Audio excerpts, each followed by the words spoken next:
Welcome to new TV Telugu. Star heroine Samantha తన career విషయంలో ఓ ముఖ్యమైన నిర్ణయం తీసుకున్నారు. ఇకపై ఒకేసారి ఎక్కువ సినిమాలు చేయకుండా తన ఆరోగ్యానికి అధిక ప్రాధాన్యత ఇవ్వనున్నట్లు ఆమె తెలిపారు. ఇటీవల ఓ మ్యాగజైన్ కి ఇచ్చిన ఇంటర్వ్యూలో ఆమె ఈ విషయాలను పంచుకున్నారు. ప్రస్తుతం ఈ మ్యాగజైన్ తాజా ఎడిషన్ కవర్ పేజీపై కూడా సమంత మెరిశారు. ఈ సందర్భంగా సమంత మాట్లాడుతూ, ఇకపై ఒకేసారి 5 సినిమాలు చేయను. నా శరీరం చెప్పే మాట వినాలని తెలుసుకున్నాను.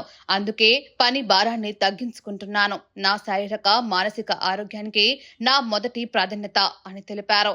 అయితే ప్రాజెక్టుల సంఖ్య తగ్గినా వాటి నాణ్యత విషయంలో మాత్రం ఖచ్చితంగా పెరుగుదల ఉంటుందని ఆమె హామీ ఇచ్చారు.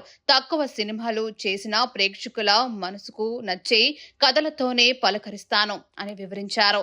గత 15 ఏళ్లుగా ఇండస్ట్రీలో కొనసాగుతున్నానని, గతంలో పోలిస్తే ఇప్పుడు తనలో ఎంతో మార్పు వచ్చిందని సమంత అన్నారు. సోషల్ మీడియా గురించి మాట్లాడుతూ, సామాజిక మాధ్యమాల్లో మనకు వచ్చే ప్రశంసలను ఎలా ఆనందంగా స్వీకరిస్తామో ట్రోలింగ్, నెగటివ్ కమెంట్లు కూడా అంతే హుందాగా తీసుకోవాలి.